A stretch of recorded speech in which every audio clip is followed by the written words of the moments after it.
জয় বাবা লোকনাথের জয়, জয় শিব লোকনাথের জয়, জয় বিশ্বাসনাথ লোকনাথের জয়। বাবা লোকনাথ হলেন কলিযুগের অমৃত। বাবার মহানাম সংকীর্তনই এই যুগের মুক্তির মহামন্ত্র। একদমই সঠিক দাদা। আমার নাম সত্যেন পাইন, চাপাডাঙ্গার ডালনা মোড় থেকে লিখছি। বাবা লোকনাথ আজ প্রতিটা মানুষের হৃদয়ে বিরাজ করছেন। বাবাকে অন্তর থেকে ডেকে সাড়া পাননি এমন মানুষ বর্তমান যুগে খুঁজে পাওয়া দুষ্কর। একদম সঠিক কথা। তবে ডাকার মতো ডাকা চাই, সেটা বিশ্বাসে পরিপূর্ণ হওয়া চাই। আচ্ছা, আপনার লেখাতে ফিরে যাই। বর্তমান সময়ে বাবা লোকনাথের নাম স্মরণ করা মাত্রই সমস্যার বেড়াজাল থেকে তৎক্ষণাৎ মুক্তিলাভ সম্ভব। বাবার কৃপা সকলের মতো আমার জীবনেরও প্রতিটি পদে পদে ছড়িয়ে রয়েছে। একাধিক ছোট বড় কৃপার মধ্যে, যদিও বাবার কৃপা কখনোই ছোট বা বড় হতে পারে না, এর মধ্যে একটি ঘটনার কথা আজকে আমি তুলে ধরতে চাই। ঘটনাটি প্রায় মাসখানেক আগের। আমার মেয়ের বয়স 4 বছর। ও খুব বাবাকে ভালোবাসে। প্রতিদিন সকালে ঘুম থেকে উঠে এবং রাতে শুতে যাওয়ার আগে ও বাবাকে ভক্তি ভরে যেমন প্রণাম করবেই, ঠিক তেমনি দুপুরে স্নান করে এসে বাবার যেই মন্ত্রটা ওকে শিখিয়েছি ওটা পড়ে বাবার পুজো করবেই। তা বেশ কিছুদিন হলো ও আমার কাছে আইসক্রিম খেতে চাইছিল। তো আমি নানান টালবাহানা করে ব্যাপারটিকে এড়িয়ে যাচ্ছিলাম। কিন্তু দেখছি ও ভোলার মেয়ে নয়। প্রতিদিন রাত্রে কাজ থেকে ফিরে আসার সময় আমি ওর জন্য কিছু না কিছু আনি। তবে যাই আনি না কেন, ও সেটা দেখার আগেই বলে, বাবা তুমি কি এনেছো? আইসক্রিম।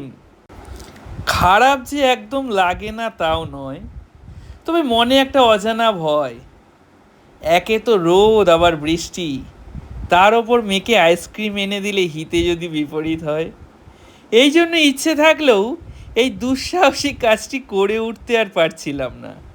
যদিও মনে মনে দৃঢ় বিশ্বাস ছিল যে বাবা যখন আছেন তখন আমার মেয়ে সুস্থই থাকবে। তবু কোথাও যেন একটা দ্বিধাদ্বন্দ্ব কাজ করছিল মনের ভিতরে। আসলে বাবা তো তাই মেয়েকে ওর চাওয়া জিনিসটা কিছুতেই তুলে দিতে পারছিলাম না। এর মধ্যে একদিন রবিবার ছিল, সেদিন আমারও সাপ্তাহিক ছুটির দিন।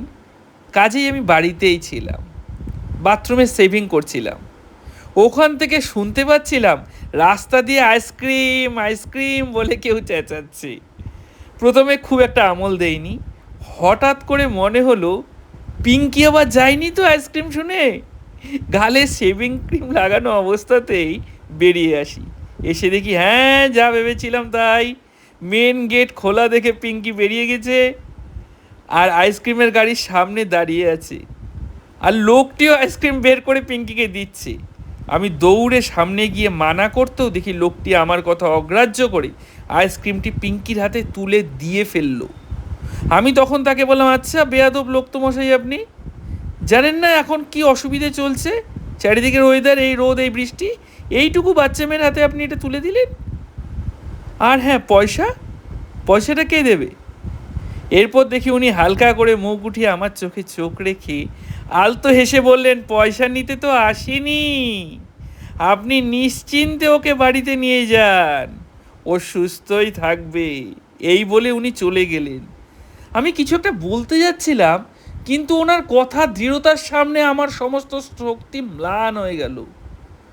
সত্যি আমি কিছু বলার শক্তি হারিয়ে ফেলেছিলাম তখন। আমি অবাক হয়ে ভাবলাম যে একজন আইসক্রিমওয়ালা, যে আইসক্রিম বিক্রি করে হয়তো সংসার চালায়, তার কাছে এরকম ছোট ছোট খুদে খুদে বাচ্চারা প্রচুর আসে। তো তাদেরকে যদি সে বিনে পয়সায় আইসক্রিম খাওয়ায় তাহলে তার ব্যবসা চলবে কীভাবে?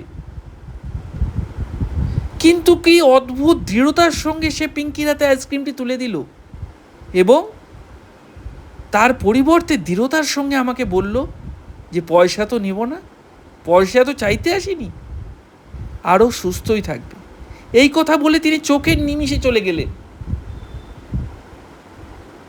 আর আমারও না বুকের ভেতরটা নাড়া দিয়ে উঠল। কি চমৎকার আমার বাবার লীলা। ওম জয় তিলকনাথ। হ্যাঁ, ওম জয় তিলকনাথ। সত্যি দাদাভাই, খুব সুন্দর, খুব অতি অদ্ভুত এক কৃপার কথা আপনি বলেছেন। এক্ষেত্রে আমি জানিয়ে রাখি, বাবা লোকনাথের কৃপা মাত্রই অদ্ভুত এবং অলৌকিক। বাবাকে যারা মন থেকে মানবে, বাবাকে যারা প্রতি পদে পদে বিশ্বাস করবে, তারা প্রতিটা মানুষের মধ্যেই বাবাকে দেখতে পাবে।